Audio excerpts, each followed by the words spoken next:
Out of habit, he took the necklace out of a drawer and placed it on the counter when he saw us coming. But rather than passing over the bank envelope like normal, my mom shook her head and put her old wedding ring down beside it. After a few whispered words, we left without either, and the bus ride home was one of the first times I'd seen my mom cry. I used to wonder sadly where the jewelry that should have been my inheritance ended up, but as soon as I grew up, I would hear stories about people greedily fighting over the remnants of their parents' estate, and I realized I was actually lucky. When the day would come that my mother died and there were no cherished heirlooms or family riches to pass down, I'd know it was because she'd already given me everything of herself that she had to give. My father had left before I was born, never part of our dynamic duo, and truthfully, he was hardly missed through my childhood. My mom and I were a team. She arranged her days, her life around me. She went into work at 5 a.m. every day so she could finish up in time to pick me up from school and quiz me about vocabulary words on the way to the gym. 5 days a week, she sat with the other parents, watching me practice for hours on end, with a forgotten paperback sitting on our lap. Every skill I mastered, from a back walkover to a double layout, my mom was there to see it. I'd stick it, smile, and glance up to see her flash me a thumbs up. While she was committed to my gymnastics, she never pressured me to stay in it for the long haul. Nearly every week she'd ask if I was still enjoying myself, if my heart was still in it. I knew she was scared of becoming a stage mom, of pushing me to do something I hated. I always reassured her that I loved it, and it was the truth. Gymnastics was in my heart. Competing gave me a rush of endorphins like nothing had before. Yet every time she told me how proud she was, my chest tightened with sadness. Deep down, I knew that there had to be gold at the end, to repay the debt of her selflessness.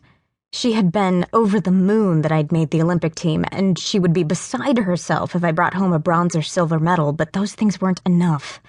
For the person who sacrificed everything she had so I could follow my dreams, I craved gold. Later that night, after I'd showered and fallen onto my bottom bunk, exhausted, Molly started chatting my ear off about Host Boy. He had a name, Duncan, but I like to refer to him as Host Boy. We aren't dating. I think his parents would freak out if they thought we liked each other, you know? I mean, I'm only staying with them so I can train up flyers. I shouldn't even be paying attention to their son. Yeah, I said, filling in with responses where I thought they should go. No way! It was interesting information, but she'd repeated it on loop for the last hour. Duncan was a year older than her, attending his freshman year of college while living at home, and oh so dreamy. He was funny and great, and did I already tell you about his dimples? If I had to hear about him for another second, I'd suffocate myself with my pillow. I think we should go out, I declared, sweeping my feet off the side of the bed and standing up. Molly leaned over the top bunk, alarmed. She was wearing one of those Hannibal Lecter moisturizing face masks. Go out? She asked, adjusting the mask. But Coach Winter said we have to be at the gym really early tomorrow. I rolled my eyes. We're about to be that dude's slaves for the next 8 weeks. I think we deserve one night of fun. Besides, we really need to get to know each other better. She nodded. It could be fun, and if we go somewhere close, we could be back early enough to get a good night's sleep. That's the spirit, I clapped. Now take off that mask and find your skimpiest skirt.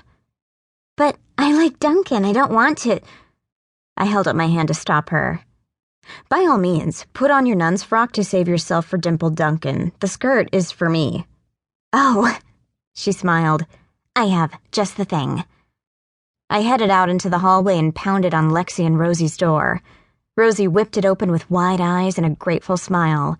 I glanced over her shoulder to see Lexi sitting cross-legged on the floor with her laptop resting on the carpet in front of her. Oh, look, here's another plug-in model I can show you, Rosie. What's going on in here? I asked, glancing over Rosie's flushed cheeks. Lexi finally looked up. Oh, I was just showing Rosie a few of my favorite starter vibes on Amazon. Can you believe she's never tried one? Rosie looked like she wanted to melt into the carpet. I wasn't the one who brought it up, she exclaimed, trying to clear up the situation. Lexi said I was missing out if I'd never had... She lowered her voice to a whisper. An orgasm before.